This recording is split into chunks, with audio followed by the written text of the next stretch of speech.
A very good afternoon to all of you. Today we have with us Shobhit Agarwal. He is the MD and CEO of Anarock Capital Advisors.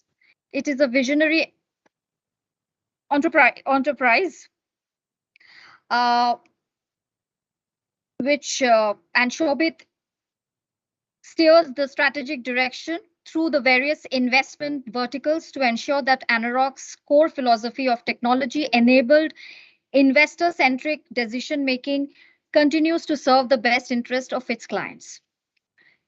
Shobhit is a visionary, he's an entrepreneur, and he has done his Bachelor's of Engineering in Construction from CEPT University, followed by a degree in urban planning from SPA New Delhi. And then he had his training in financial management from NMIMS Mumbai. He has an experience of over 20 years in real estate investments. In his past role, Shobhit led the capital market division of JLL India with aplomb. Having handled many transactions, Shobhit has been instrumental in leveraging Indian real estate to the global capital market platform. During his 17 years stint at JLL, he created a robust platform focusing on client delivery and positioned JLL as India's market leader in capital markets. With equal intensity and expertise, Shobhit also oversaw JLL's hospitality business and helped various large hospitality chains with asset monetization and fundraising. His in-depth knowledge about the sector and deep-rooted relationship with developers and capital providers have resulted into multi-billion-dollar deals. So over to you, Shobhit. Thank you. Thank you. It's a pleasure to be here with you people. It reminds me, I don't speak that often to students, but it reminds me of the guest lectures we used to have in CEPT. It was real fun when they used to come. We were bored of our own faculty chatting about the same thing. It was always nice to get somebody from outside and get the perspective. It really, I mean, it takes me back 20 years now, maybe 25 years that we've done this. When I came into the room, I thought I'll speak something, but I'm going to reorient looking at the crowd here.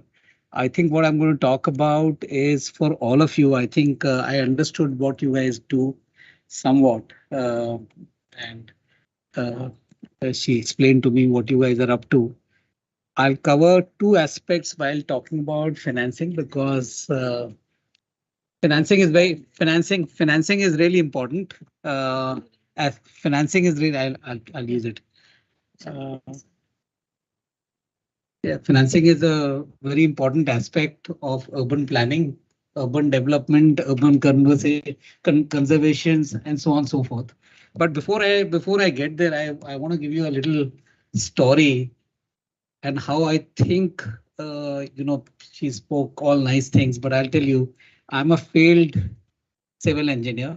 I did my construction technology program from CEPT. It was a 5-year program after leaving 12th, so I spent 5 years in CEPT. I was very, very clear I didn't want to do architecture when I applied for it only because my dad is an architect. I saw him work and I completely hated it. He'll be full of dust in the afternoon because he's gone to sites and he's tired and he's sweaty. I said, this is not for me. I didn't know. I said, "Main kuch bhi kar lunga, I won't do architecture." My brother was also an architect from Shushan School of Architecture. So I said, I don't want to have three, will be fighting at home all the time. So I said, I'll do something. So I got into construction technology, which is very close to civil. And the idea being it was kind of complementary. Thinking was that we have a small family run business. Now we'll get into construction, probably become developers ourselves, blah, blah, blah. Good dreams. Started out. I joined a very, very nice firm after finishing my graduation. And in SEPT, you had 6 months of thesis period where there were no classes. You had to just write out your thesis at the end, come and do your viva. I joined my job a little bit earlier than graduating. Although SEPT is infamous for people not finishing in 5 years, I finished in 4.5 years, technically.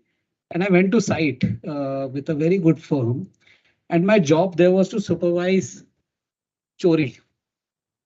So these guys were over invoicing, over billing, overdoing stuff. And I said, yeah, this is not what I've cut out for. I've studied 12th. I've done 12 years, then I've done 5 more years. I don't want to stand here and listen and supervise labor. So I said, kuch to karna padega. I don't want to be in this job. So I said, okay, let's figure out what is next. And after doing civil, I was thinking, kya karenge? So we got into urban planning in SPA. And I did 1.5 years. And one of my seniors at that point, pretty senior to me, 5 years senior to me, was in the field in a company called as Chested in Meghraj. I couldn't even pronounce it properly. And then one day he sent some message. There were no mobile phones in 96, 97. He called me. He said, Shobhit, come and join us. And the dream job at that point was Dalal consultants and companies like that. So they were doing heavy engineering work. And that's a dream job. You would, if you get through McKinsey, very good. But if you don't, then this was the second level of job. So we did that, got into research, like Vinti, and then finally I decided research is boring. Right? It's too analytical. Yeah, you keep coming up with new ideas, but it's not satisfying. So I said I'll do something. In 2002, I got into financing. While I was in Bombay, I joined a full-time part-time program in Narsi Monji. I was to stay in Juhu. And that's really when I came out of that. I think probably at that point of time, today you guys are smarter. I think I was the only guy who could read a plan and I knew where North was, and I could read a balance sheet and say where the profit was. And that combination is very difficult. If you are studying abroad, and many of you will go abroad, you will actually get programs on real estate financing, real estate work. I mean, it's a subject in itself. So you don't have to be a failed architect, failed civil engineer, failed sociologist, CAs to actually start doing real estate, and which is what you see around you. And that's why the sector is so bad, right? You see somebody, the least educated person is the richest, he's become a developer, right? उसको कुछ आता नहीं है, उसने class में पढ़ाई भी नहीं की, उसको बैलेंस शीट भी नहीं आती है, वो डेवलपर बन गया, right? And then you wonder कि ये क्या हो रहा है? And the sector has got obviously very tarred in image because we did not, or we still do not have sufficient professional courses for people to come out trained. Everybody who's working in this field is perhaps not trained to do what he's doing. He's trained to do something else like me. Okay, I was not trained to do real estate investments. I just put two things together and I reached there, right? But probably somebody, if he's coming back from US, would have actually got professionally trained in a classroom environment like this. You would have gone through case studies.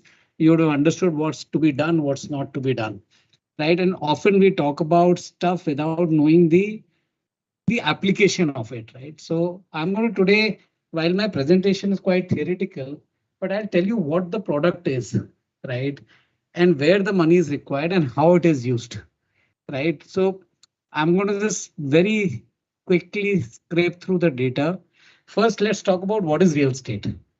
What does it cover, right? You've talked about planning, you've done architecture, you know, designs, right? I'm going to just move to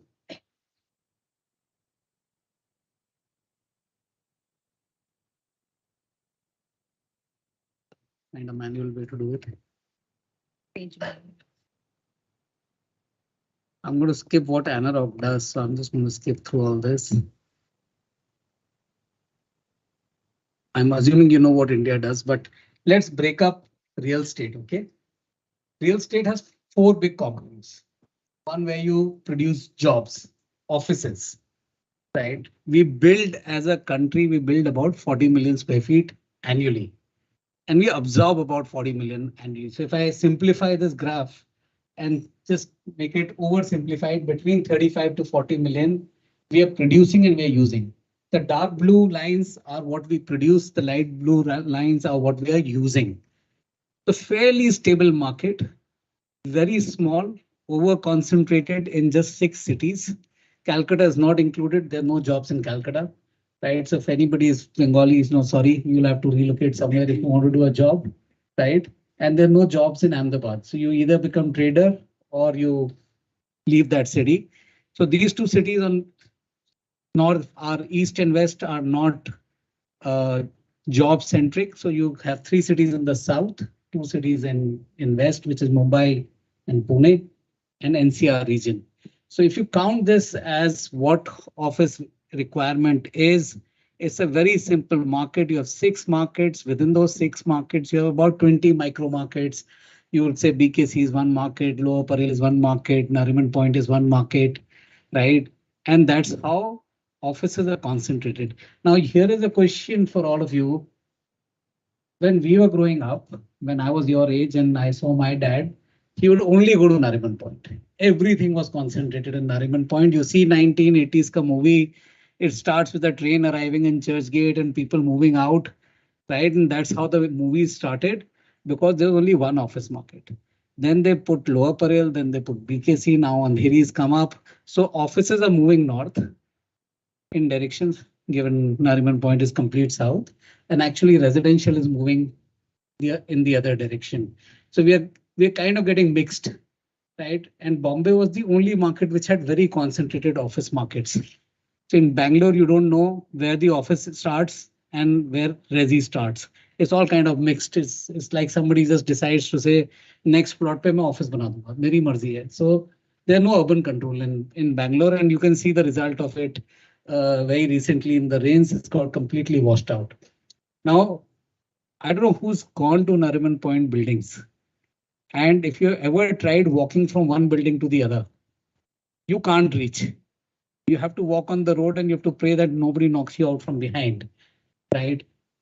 And by the way, they're all sitting on one large plot of land. If somebody has any common sense in municipal corporation, all he has to say is break down the boundaries, right? All you have to do, forget boundaries, you give me a chore gate, right, which is just manual. And if I want to walk from maker 1 to maker 2 to maker 3 to maker 4, I think Nariman Point will come back to life. It's just so badly planned. I don't know what they were thinking when they planned it. And I don't know what is there to steal. Why do you need boundaries, right? Everything in office is secure. Nothing is moving around on ground floor. People move around with their wallets and purses. I don't know what's there to steal. So it's just requires a little bit of thinking. Retail, and office story is also very interesting, right? If you look at who occupies this, okay, 70% of our offices are occupied by foreign national companies. Indian companies do not use Indian offices. So if they want to, TCS wants to build a campus or wants to an office space, they'll build their own. Aditya Birla, talk about anybody, Tata Sons, everybody has their own office buildings everywhere. So what we are referring to is third party spaces made for somebody else, right? So these are either on lease or on sale, right? India doesn't use or consume any of the offices that they produce. Retail is an interesting story. During COVID, and we have very little of retail. I mean, only 75 million square feet as opposed to 550 million square feet of offices that are standing in the country. But retail is an interesting story. It was the first to shut down. You guys know law of saying, of equal reaction, equal and opposite reaction, right? So if you pull something one way, it will swing, the pendulum will swing the other way. Retail was the first to shut down during COVID, right? They shut down cinemas, then they shut down malls, then they shut down offices, and then they said stay at home, right? So it was a complete lockdown on March 23rd, but it started almost a month before, when hospitality and retail was shut down. This is where you go to shop, right? Essentially. So you're going to work, you're going to shop. India is a very, very concentrated market. Again, just 75 million square feet. Every city has 3 or 4 malls. There isn't much. Of course, you can walk around the high street, but there's no experience. You get into a shop, you buy, you get out, sit in your car and go. You go to Bandra, get out of auto, buy your shoes, sit in an auto and get out. And you can't walk there. There's no fun. There is no, it's not like London where you can walk around and do things. So retail has come back very, very aggressively in terms of demand for 3, 4 reasons. A, people haven't changed wardrobes for 2 years, right? Their wardrobes are stuck. You've changed your sizes, right? Either somebody's become thinner, somebody's become fatter. Everybody's come out differently out of COVID, right? There are lots of money in the bank account because you didn't spend anything, right? So you've got all your savings in there. Salaries were still coming in India. There was no problem on salaries. Mostly it came. 80% of India received its salary, right? And by the way, all the events got held up for 2 years. So marriages to funeral to anything, you just have to wear appropriate clothes. You need to buy it. So shopping has started all over again, and it's just gone more than what it was pre-COVID. So if you go to a shopping mall, you'll see fewer people, but they're spending more. So 130% of pre-COVID numbers.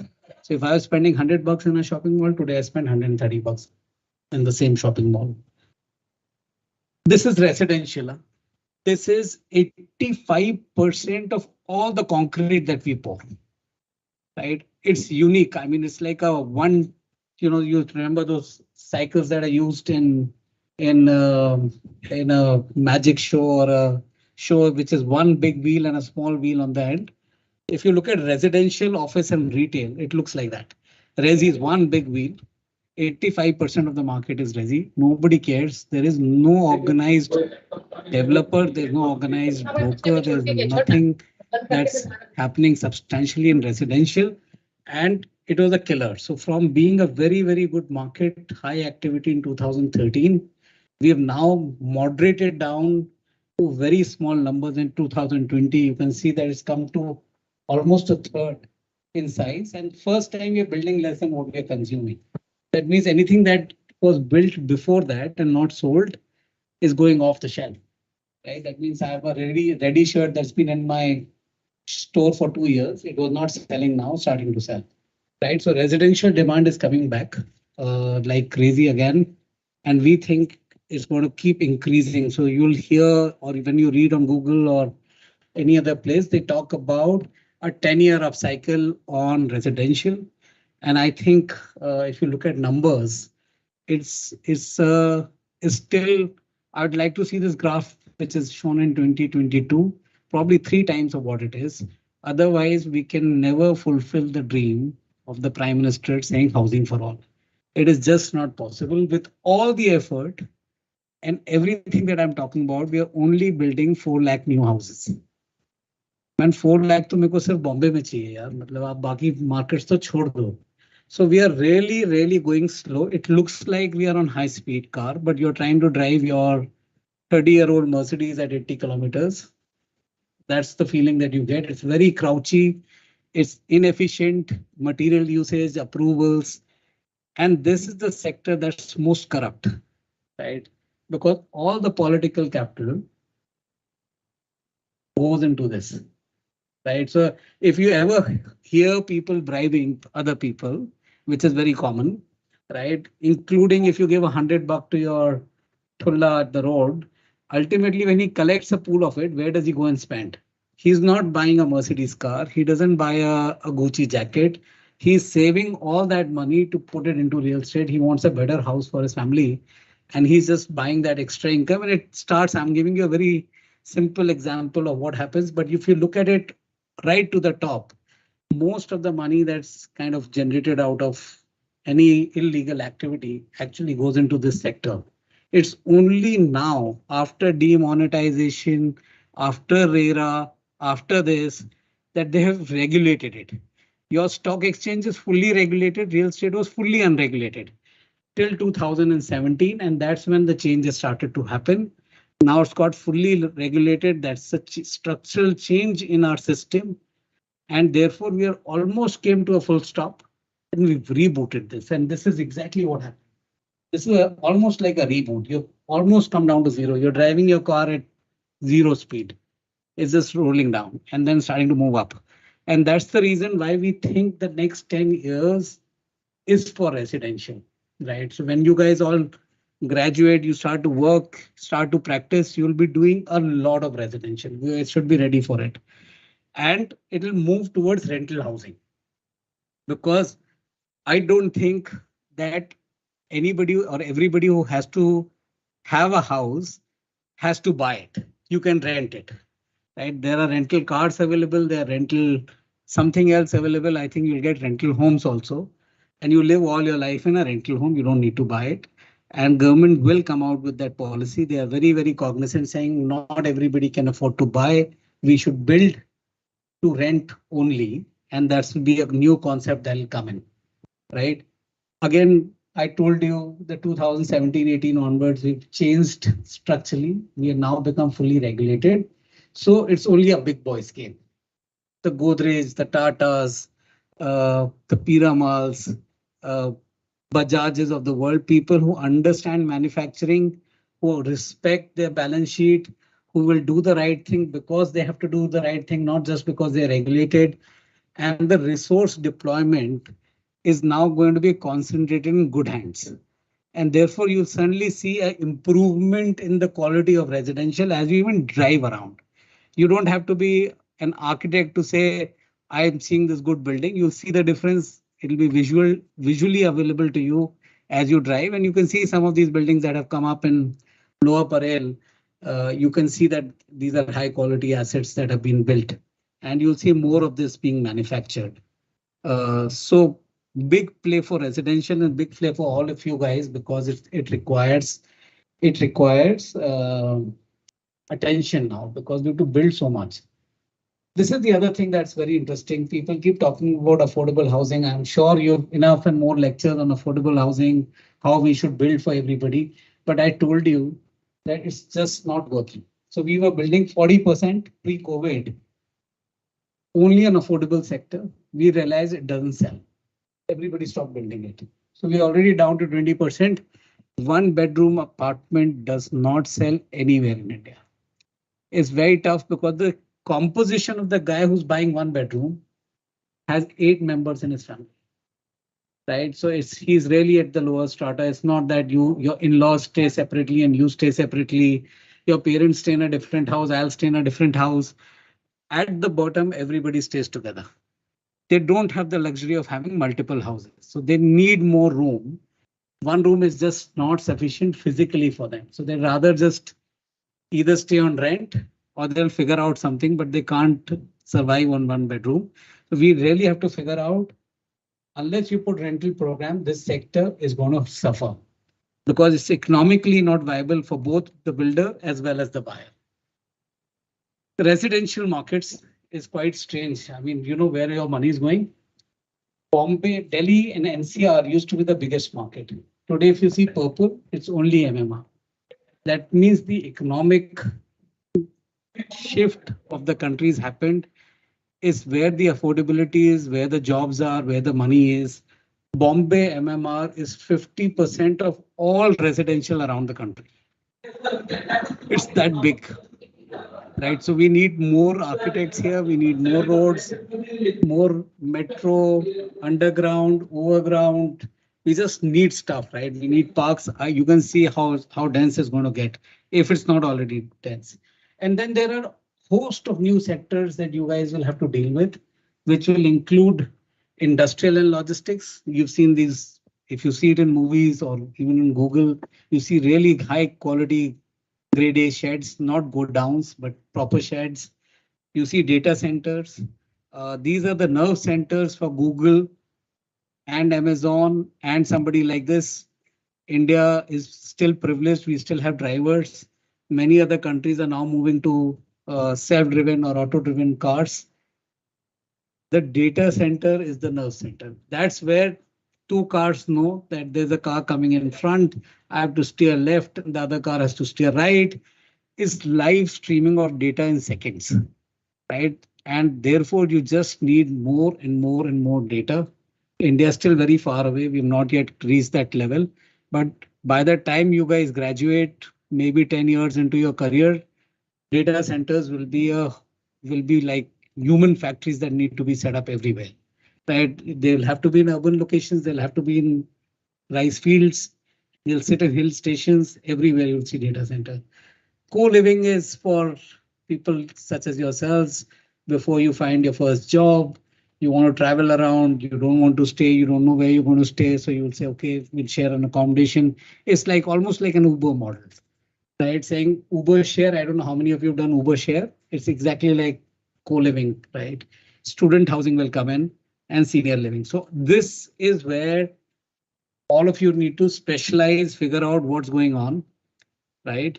But all of this to build needs money, right? In India, we are roughly, I go to the, we are roughly pouring $250 billion of concrete. $251 billion. Assume it's required in 5 years because projects take time. You require literally $50 billion of hard capital to go into these projects to see it finish. Right? So it's a huge requirement of capital.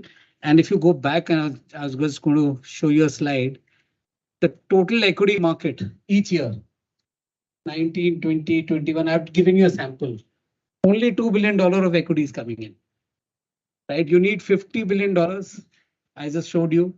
Only $2 billion of equity is coming in. You need more money. You need debt to do all of this.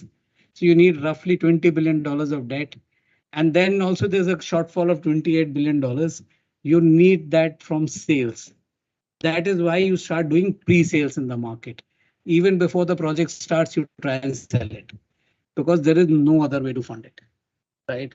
And that's why India is a very crooked market because it's the only product in the consumer industry which sells before it finishes the assembly line. Normally, if you buy a car when it's finished, not when it starts the production. Real estate is the only sector where you start buying it and government allows you to sell it before it goes into the assembly line. That means you start pouring concrete, then you to finish it, then you to paint it, then you put the plants. And that's where the trouble is, because if you buy it before and the project doesn't finish, everybody's stuck. The consumer is stuck, the builder is stuck, the banker is stuck. If you've taken a home loan on it, that guy is stuck. It just touches too many people. And that's why this hue and cry. Every day there's some news in the paper saying this guy did this, that guy did this. And of course, like I said, there's a lot of political intervention in all of this. They keep changing laws. They don't know what they're doing, right? And they're influenced by people. So it's a crazy market. It's a wild, wild west, which is trying to get organized, right? So I've just told you that you need all of this capital. There's equity, which I told you about $2 billion is what's required. You need more equity.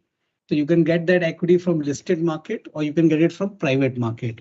One example of listed equity is Lotha Developers. If all of you are from Bombay, he's the last developer to get listed and the first one to get listed post-COVID. Right? The last listing before that was Oberoi's in 2012. So for almost a decade, public markets didn't think good of real estate. They said, ye sab chor hain, inko paisa mat do. For a decade, they didn't give it. It's only after all the structural changes happened, confidence is coming back, sales are looking good. Somebody is listed, now more listings will happen. If more listings happen, means more equity will come in. Likewise, private equity is coming, which means it's not listed. It's private. Today you can fund it, your father can fund it, whoever wants to fund that started. And the first funding came to Tata's by a company called as CPPIB, which is nothing but Canadian Pension Fund. In Canada, in lots of foreign countries, you have social security. You keep collecting money. You pool that money while salaries are being earned. They swell up. All of these salaries are then put into products that give you rent or yield. So they need to invest in products that have long rents. So they put money in commercial offices because if Google takes that space, they take it for 10 years and they pay their rent on time every time. So Canadians are safe. Their rents, their sovereign money is safe. GIC, CPPIB, RDR, if you've heard of these names, these are all government pension funds. Think of them as LIC of India, right? We all buy insurance because we are scared of our life. Somebody else is scared. You pay premium every year. And on maturity, which is 18 years, 20 years later, you get that money. But government doesn't keep it in the locker. LIC doesn't keep it in a locker. They have to invest that money. And that's where it goes. It matches up with rents, right? So that's the second thing that happens. And then you need debt, right? That's a big. So we say $50 billion are required. About $20 billion of equity will be required. About $20 billion of debt will be required. Who gives debt? And this is just a classification I've shown. There's state banks, which are owned by the government. There are private banks. Then there is NBFCs, that is non-banking financial services. Then there are HFCs, which is housing finance companies. And then there are mezzanine providers. And this is just an example of who can lend to this market, right? So these are 5, 6 large buckets of money that's available to do debt. And listen, all of these guys have to work together, right? Somebody has to build, somebody has to put equity, somebody has to put debt in. Then people like ourselves have to go buy that product or lease that product, and then only returns will start coming. So it's a big concussion. It's whatever. It's not a simple thing to do. There are so many players involved and they have to all live together 5, 6 years before it actually starts to produce something, right? So when you think of a plan, and I don't know what they teach you here, but when we were learning architecture, or we used to have lectures along with architecture as well, right? They never talked about phasing, designing things so that money is used in a certain manner. You can't make a Taj Mahal and say, "Ek din mein bana dunga." How are you going to fund it, right? Even if you're a Maharaja, you earn, आप tax collect करते हो, फिर आप बनाते हो, right? You can't say, "I'll pour more concrete, I'll move it faster than I can fund it," right? So ultimately, everything will at the back end will be controlled by how much money do you have, how do you spend it, what's the most practical way to do it. If you have a large project, which is let's say 20 acres, 10 buildings, do you start all 10 together? Do you start 5 together? Do you do 2 together? How do you do it such that there is a balanced approach between the outcome, which is the physical outcome, saying it looks good, it looks practical, and by the way, you are consuming your resources in a manner that is sustainable for the project. And many people got this wrong in the industry simply because, like I said, first, they didn't have academic background, so they couldn't understand balance sheets. They just thought turnover is everything. So which means they only focused on cash flow. आज कितना खरीदा, कितना बेचा, what is my net profit? But they're not accumulating it. They're not planning for the future. They do turnover like a trader, right? Trader doesn't plan for the future. He just does saying, आज का मेरा turnover क्या है? मैंने 100 Apple बेचे, 80 खरीदे, फिर 80 खरीदे, and if he doesn't do it, he gets addicted to trading, right? And that's when you lose money in capital markets as well. So in real estate, a lot of guys did not understand balance sheet. They were not taught. Even if an architect became a developer, he was not taught to look at balance sheet. So guys, you have to focus on basic economics. You all must do it. Otherwise, you're not going to get anywhere, right? You'll be a very good designer. You can be a Raza or a Hussein, but all great artists make money after they die. I am assuming you don't want to be one of them. You want the money to come when you're still alive and you want to enjoy that money. You go out and study art, anybody great in art, whether physical architecture or design, painting. A lot of our musicians, they make more money towards the end of their life, not when they were young and they could have enjoyed all of that money. So guys, just be very, very mindful. Don't ignore economics. I know in architecture schools, you don't focus on it, but you guys need to focus on it. And there are multiple opportunities here, right? So, I was just chatting and she said, can you tell them about what are job prospects? So I've already told you what an architect can do. Urban planning can come in. Now imagine you're doing 40 million square feet of offices, around 10 million square feet of retail, right? And all of this is only 15% because the rest of it is residential. So you are really doing almost 45 to 50 million square feet of residential every year. How much ID work is required? You can't even imagine. If I quantify, I'm only talking about concrete being poured. I'm not talking about how much marble you require, how many lights you require, how many fabric, what fabric are you going to use? If you start to put all of that together, this is this number of $50 billion that I'm talking about will turn probably 3 times over, right? So ID work is very, very important. Then you need project management, you need construction management, right? We have tied up as Anarock. We've tied up with a company called Mace. I don't know how many of you know it. It's like Synergy. I don't know whether you know Synergy as well. These are the guys who've done the London Eye. They've done the Dubai Eye. They only specialize in complicated architecture and they do tall buildings. When I was, again, when we were making drawings on the drawing board, we used to use whatever instruments, usually all angles and scales. Today, most of the buildings good for architecture drawings are all issued in third dimension. So you have vector scales. You don't have normal scale because you can't measure from the 50th floor the verticality.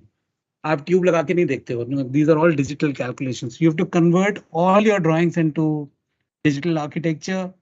Finally, a product will come out. And it's very complicated. It means when I see those drawings and I see people working, I think यार हमने तो कुछ सीखा ही नहीं था. मतलब we got away with murder. We would need another 5 years to learn what people do today. So digital architecture is another great field to work at, right? Then there are visual softwares, visualization softwares that have come in. Sir can talk about it more. And again, it requires so much back-end work, right, to get across. So we've got a company called as Unispaces. They only specialize in office interiors, right? It's a massive 1,500 people just doing ID work, right? It's just crazy. Then we've got 4, 5 other IT businesses now, tech businesses that are just solving part of this chain, value chain. So one, we've got sales and marketing CRM. We've got ID. We've got construction project management all being done. We've got site digitization for only quality control, right? So QA, QC, what you learn in school is now fully digital. You'll be able to check on loan documents. I don't know if you've ever done loan documents. They could be 400 pages, 500 pages per loan. And then you have to follow through. Most of you people won't be able to read through it, right? So there are softwares or bots that have come that breaks that down into simple pieces and plugs it to your Microsoft Outlook, saying on this day you have to do this, right? So guys, there's loads of opportunities in this sector. It's extremely exciting, is extremely understaffed. You can choose the field that you want, but don't be like me that you do something, you fail, then you decide, oh, this is not good for me, I'll go and do something else, and then something else. I managed it, but I think you guys have so much more choices that you can make and specialize even within this role. Today, there are very few or handful of people just being able to do financing of real estate. So in all sense, right, even financing is quite creative. It is not a boring subject. I can actually talk about it separately, but you can see how complicated it is because everything that you draw ultimately gets converted into numeric numbers. And whatever you draw, however complicated it is, it ultimately will boil down and get linked to balance sheet. And there's loads of creativity even in financing. It's not as boring as it appears to you architects. Yes, it's not colorful. So it's generally black and white, but it's really a creative field on how you finance any urban project. It's always nice to say, ye kar do. If you look at, and sir will talk to you about it, when is the last landmark building built in Bombay? right? Probably C-Link. C-Link से पहले क्या बना था? You still go and see VT station, right? Which was built, I don't know what, of 40s, right? Or Jahangir Art Gallery or some other museum built by Britishers, right? There's in new modern architecture, there are hardly any new landmarks that we've created simply because we are still serving the needy, right? Britishers could do it because it was not their money.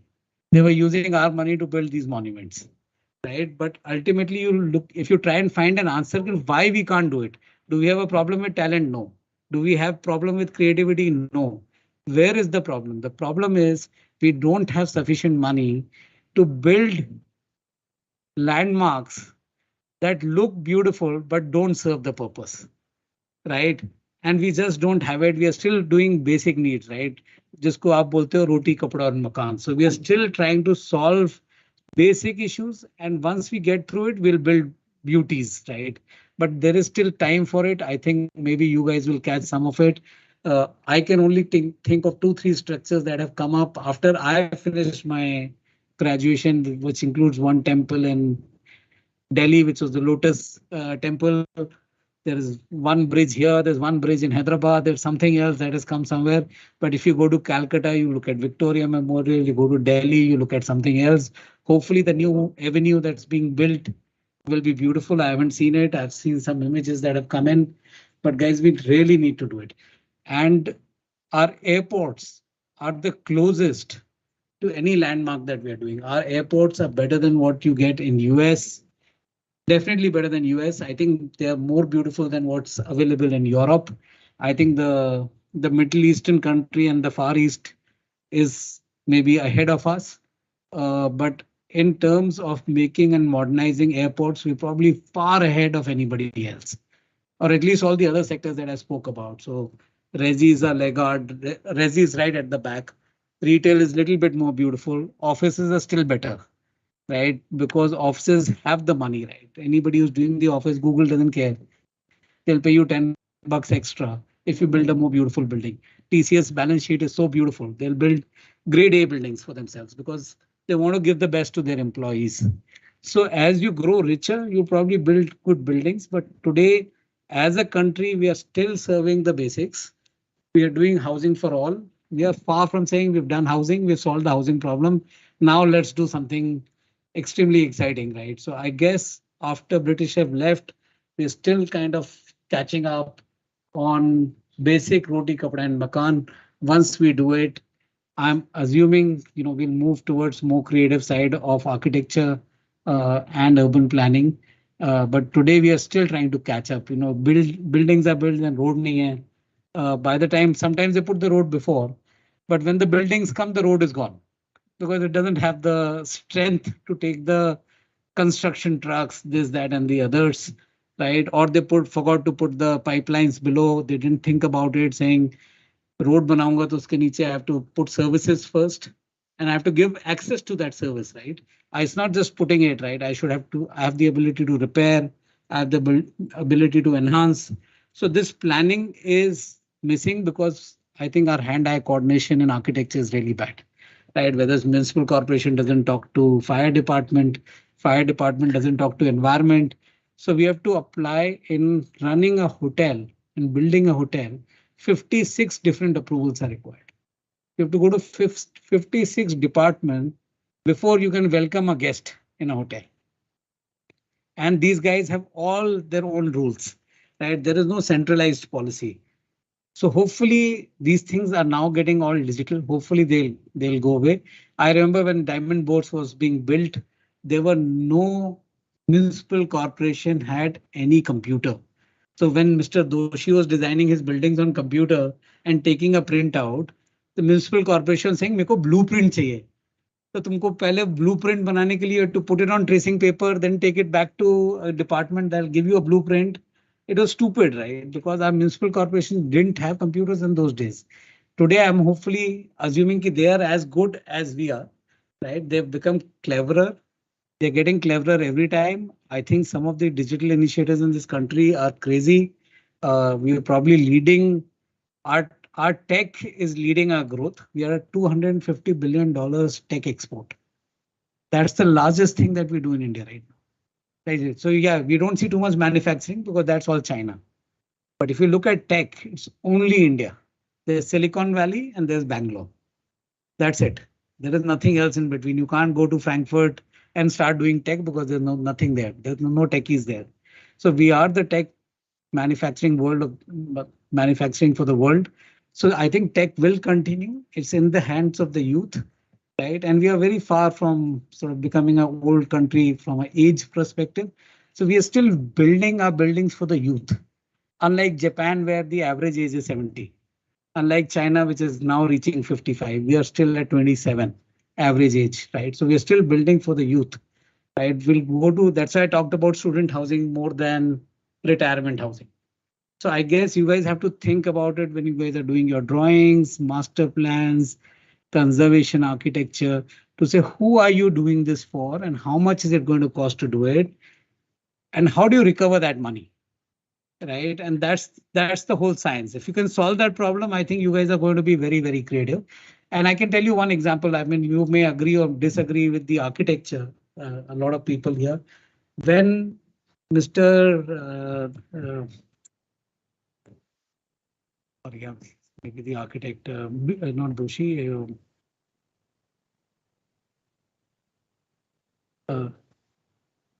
Give me one more. Hafiz. When Hafiz came in, right? Hafiz, when you look at Hafiz's building, if you look at it, he's probably not the best, and I don't want to sort of say it, saying they're the most architecturally beautiful buildings. But what Hafiz could do, in my view, is he could understand what FSI means. So he started to maximize FSI, and that's also an art, by the way. For an architect to solve physically the consumption of FSI in Bombay is a great thing. So he became the favorite for all the developers, right? While Mr. Doshi said, "Nahi, nahi, मेरे को इतना density नहीं बनाना है. I like to build museums. I'll build some government buildings." He stayed away from doing FSI optimization. It's just not his DNA. They're different people, right? So Hafiz is very, very good, whether you like him architecturally or not, but he has the knack of cracking the BMC code, saying, if I do it, it'll get approved. I'll get it approved, right? So that's a big art, right? Whether I like it or you like it doesn't matter. So he's cracked that code, right? And that's why you see all new buildings, a lot of them are being done by Hafiz. It's not just about copycat.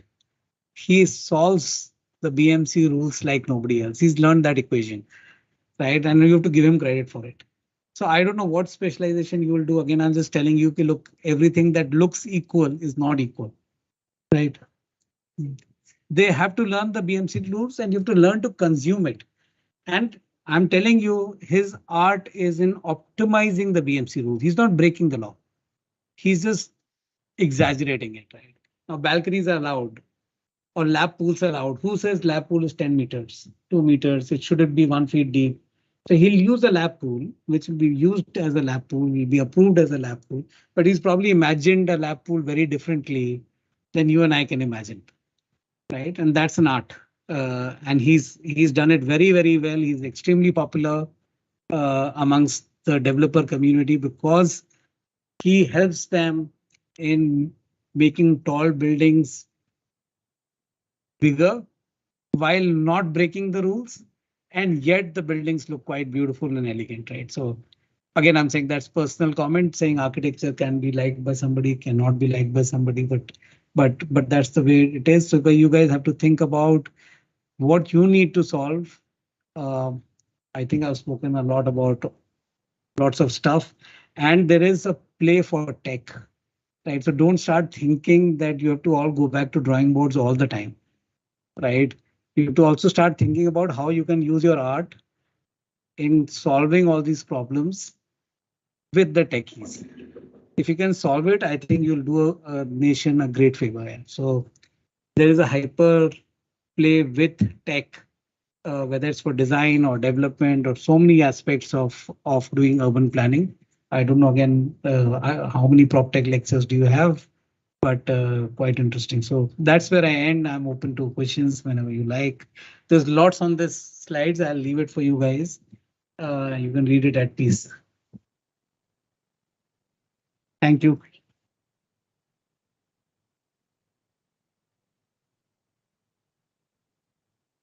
Yeah, there's a question at the back.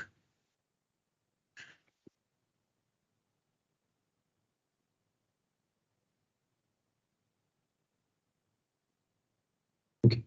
So, sir, in the current market situation, we observe a lot of projects changing hands with respect to the developers because of poor debt management, resulting in the project getting delayed. Is RERA really effective in terms of protecting the end user rights for which it is really intended, or just another consumer forum where? No, no, it's not a consumer forum. It's a proper law. Um, yeah, every change takes time to impact. Whenever there's a new policy, it takes a little bit of time to settle in, right? Nobody who's giving RERA judgments were trained to do RERA judgments, right? So law came in, then the consumer came, they explained their problem, and they started to solve it. So RERA is effective. One of the direct impacts of RERA can be seen that the states that have implemented them in spirit, which is Maharashtra is one of them. They were the early adopters of RERA. And one state that hasn't adopted RERA to date is West Bengal. Calcutta hasn't adopted RERA. They're anti-centered. They said हमको RERA नहीं चाहिए, right? Look at where the markets are. Before RERA and before COVID, Delhi was the largest residential market. Today, Bombay is the largest residential market, and Calcutta is the extreme end of the same pole, right? It's the smallest market because there's no consumer confidence. Now there is at least RERA, people are scared of it. It brings transparency. All your sales have to be reported. All your projects cannot start till they have all approvals.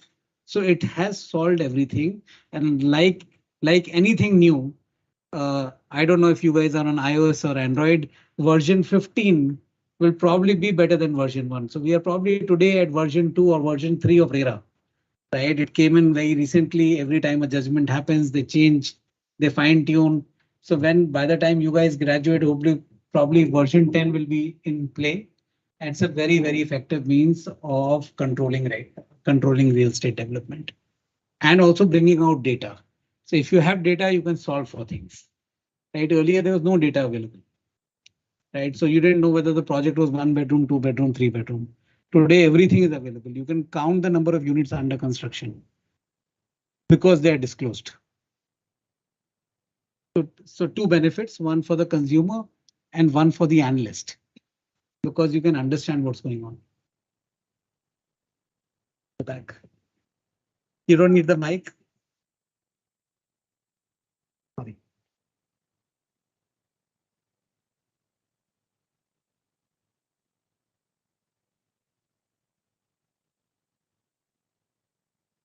Do you think they should amalgamate and become mixed? So it's a little bit more complex in my view. Sorry, CHS is a amalgamation in very crude sense of number of unit holders, right? They could be 5, they could be 50, they could be 1500, right? For these guys to come together, put a plan for rehabilitation or reconstruction or redevelopment, and then being able to borrow is extremely difficult from bank's perspective. I can run the risk of sir taking a call saying, I'm going to build this building this way because I like it like this. And I'll put my money and I'll put my guarantee saying if it's not built, I will pay you back. How will you do it with a cooperative? One guy will say, I want 2 bedroom. The other guy will say, I want 3 bedroom. One guy will say, I want red color building. Another guy will say, I want white color building. I like tranquility. One guy will say, I like serendipity, right? So you keep designing what the hell is going on, and you cannot drive real estate by consensus, right? All the good developments have come from people who are mad and overconfident, right? Saying, I'll do this because I want to do it. You have to believe in India. So cooperative housing is a very tough subject. Government has come up with trying to help them in finance. And because they can't, because for the reasons that I'm telling you, they kept all the banks away from financing cooperative, saying if you want cooperative, CHS wants a loan, they have authorized only one bank to say you take your proposal to that bank and they will decide. Now that's a super specialization that the government has developed, right? But it's still a very tough subject. I hope to solve many simpler things before we go into redevelopment of CHS.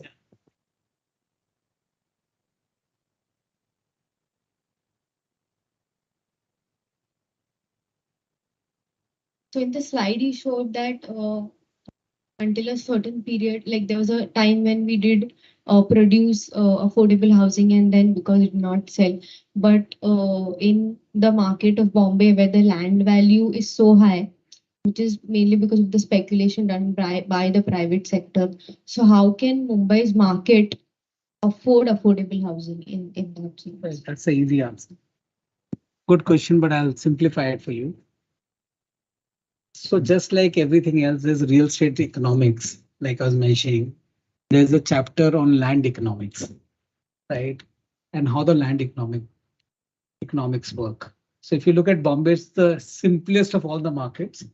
The south end of Bombay, the south and the west, it's most expensive. So you buy 1 acre for 500 crores, right? All the super industrialists, millionaires stay there. They can own the whole house or part of that house. And then it's a straight, so assume the land value is on x-axis. It's at the top end is southwest. And then you go north, north, north, north, north, and it keeps going down. You reach Mira Road, is down to 20% of that value. You reach a little bit ahead, Ulhasnagar, God knows whatever that is, the land values go there. Now that's where affordable housing is going to come, right? But what you need to do is not just push your people out of the city.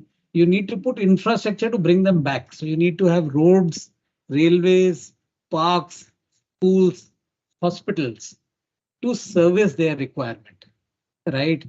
And that's what's missing. And that is why the land value or affordable housing in Bombay is very difficult. Because if I give the poor people a house in Virar, they're saying that's fine, but where will my kids study? How much time will it take me to get into South Bombay? Because I need to get in 1 hour before the kids go to school, sir goes to office or wife goes to work. Because उनको खाना बनाना पड़ता है, तैयारी करनी पड़ती है, right? So they're saying, boss, I can't sit at 4 o'clock in the car, in the train to reach South Bombay at 6 because the kid goes to school at 6:30, right? That's why they came up with some policy which is only quite unique to Bombay, which is SRA redevelopment. And one of the essential conditions of SRA is that you have to build the slum at the same spot where you're building free sale building, right? So now your ecosystem or support that you require to live a good life is also living around you. It's quite intermingled, it's like salt and pepper. You can't make out. You suddenly see a beautiful Shapurji Palanji building, right, called the Twin Towers, and right next to it is a slum building. So this is selling for $5 million per apartment, and then this side there are 300 square feet apartment or units, and all the support staff that is there is staying. They have the same, they enjoy the same infra of the city. They can put their kids to similar schools, similar hospitals, similar everything, right? The breach, when they get sick, they also head towards something like a Breach Candy. They can't afford Breach Candy Hospital, but they go to some other hospital. But there's infra here, right? So I think Bombay by default has got it right, saying it's not divided by distance, and to build affordable housing, you simply have to open up the land, right? If you put a bridge across Alibag, suddenly values will go down because there'll be so much more land in Alibag, and people will say, okay, I have to travel this sea link. It just takes 15 minutes, right?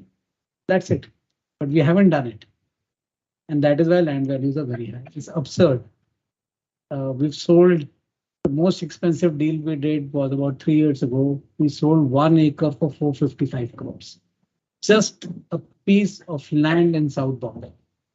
It's just unthinkable. Imagine you're in a village in UP and say कि 550 खर्च किया है तो कुछ खरीदा होगा महल, and you come back and say बस this is the ground है, 1 एकड़ जमीन है, saying सर ये क्या है, मेरे गांव में तो जमीन ही जमीन पड़ा हुआ है, इसका क्या मतलब है? But that's the value of plots in South Bombay. It will range between 300 to 500 per acre. You could buy half of Nasik, you can buy probably full of Agra, something like that. If you have going to spend 500 crores on one piece of land, right? So that's the disparity. I mean, you cannot afford to be not in Bombay, right? So unfortunately, there's no infrastructure. If you go to New York again, this Fifth Avenue, Fourth Avenue, Sixth Avenue, but everybody, all the super rich people have a house there. So they'll have a penthouse, something they'll have. But that's their urban center. They'll stay Monday to Friday. They'll stay Tuesday to Thursday, depending on how rich you are. But you can take a boat to your island, to your first home probably, and reach in 40 minutes. I don't mind it. If I could to take a boat ride in 40 minutes, stay in Alibag, I'm fine. I'll come every day. No problems at all. Right? Or if there's a plane or there's a helicopter thing. Today, you can't land the helicopter. There are only 3 helicopter landing points in Bombay. You go to that Mahalakshmi race course, or you land in Pawan Hans, or you land somewhere else, but it's not like helicopters are flying around you there. Right? In Dubai.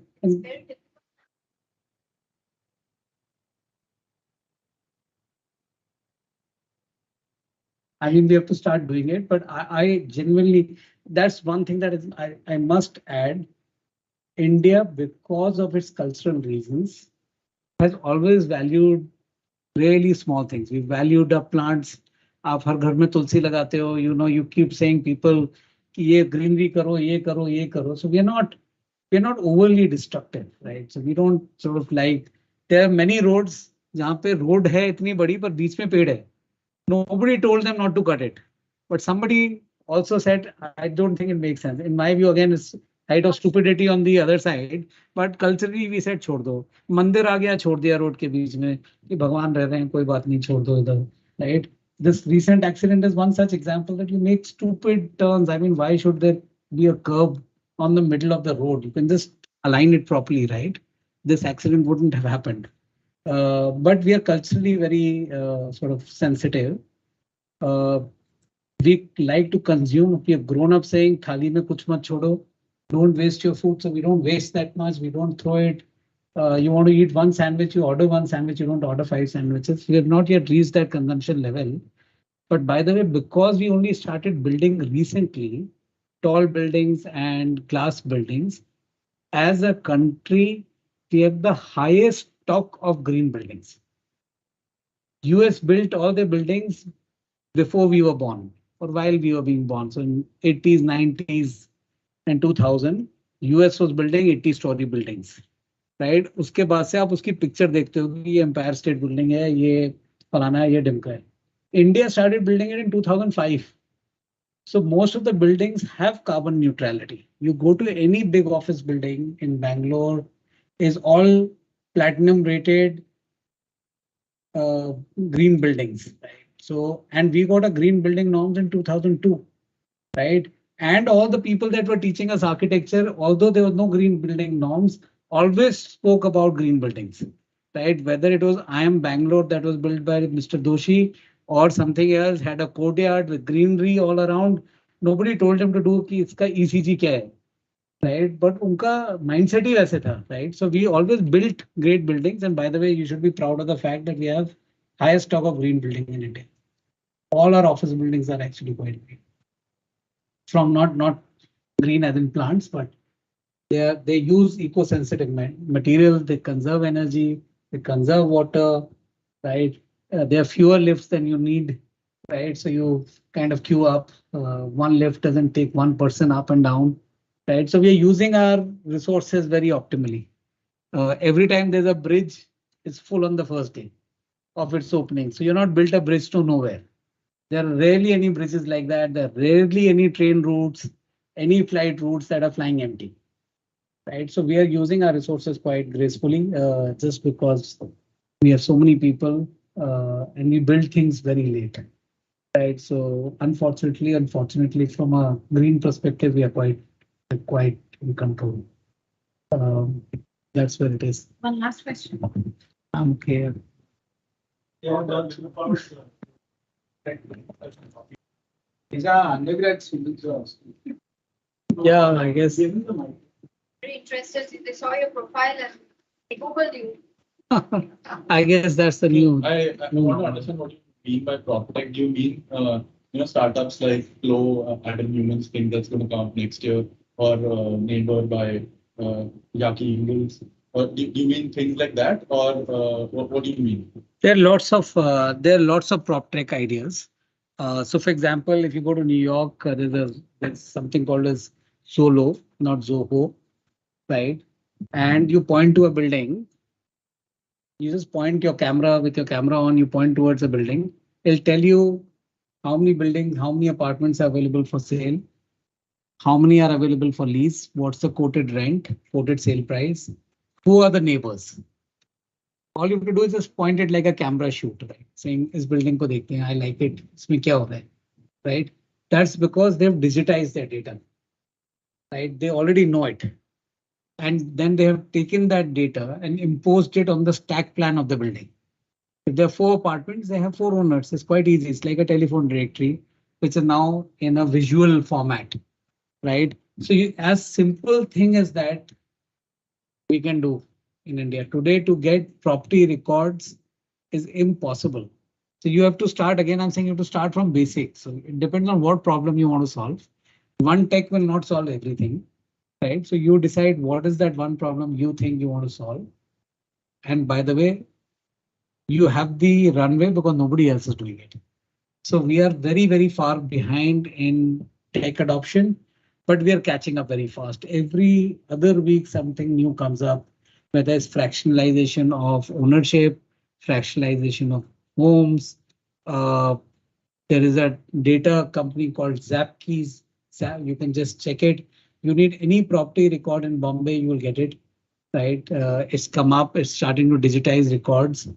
So data is changing things in India, and your property search will be very different from the way we searched our properties when we were searching for them.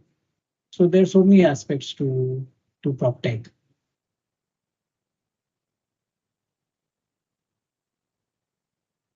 So we decided to do that 5 years ago.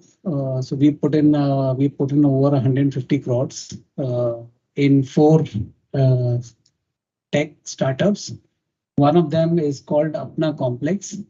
You may have heard of MyGate. Some of you may be using it. Yeah, so it's a very similar product. It is called Apna Complex. It's a community management software. All of Rustomji projects will have it. Rahejas will have it. Lutha will have it. Many people. It solves basic stuff as check-in, check-out of your house.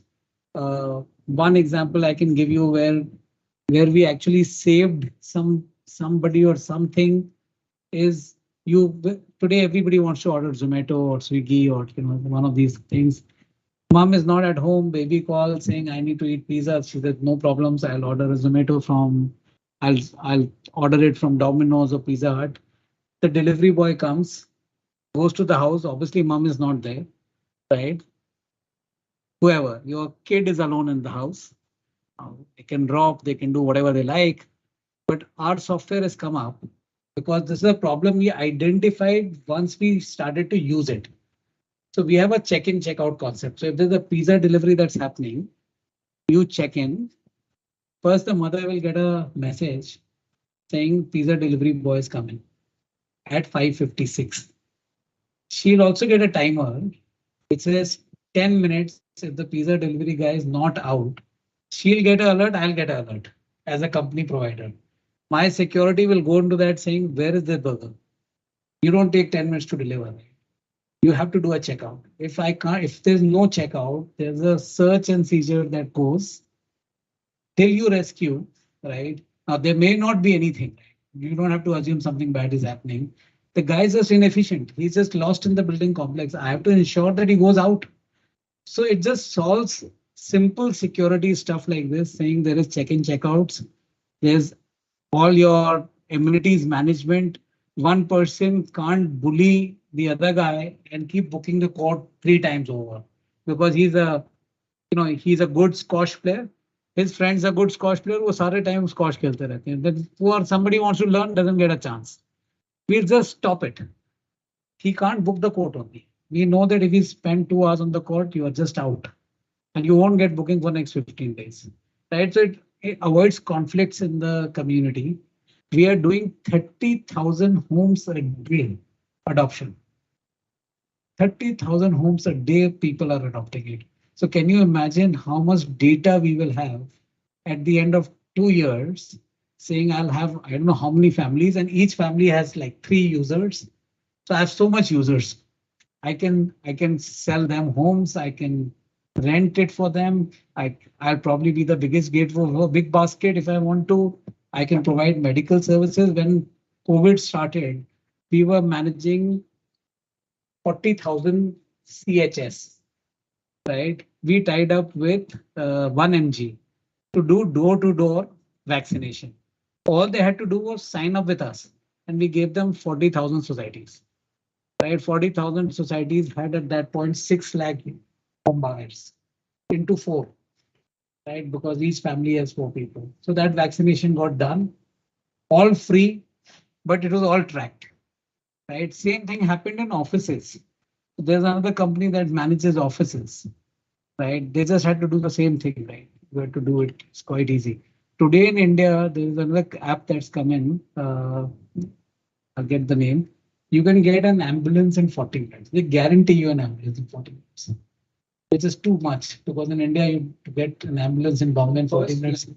Yeah, first line, and they can do airlift as well, right? So all you have to do is subscribe to the damn service. You're taken care of here. You know that in a SOS, you'll get your ambulance immediately. Doctor's appointments are all happening through apps. Medicine is coming through app. There's loads of applications. There is no end to how you start thinking, and we are learning every day because we are investing in tech. So somebody will come and present us an idea and then say, we'll think back and say, a good idea. हमने सोचा ही नहीं था ये, but आज हो गया. So it's quite a lot of these ideas that is coming every day. Okay. All right. Yours. Thank you. I hope I am not bored you guys today. You suggested alternative. Thank you, Shobhit. I mean, we are really grateful to you for opening our eyes to the new developments in this real estate sector, and also connecting it with the financial innovations and all the latest trends that are going on in the market right now.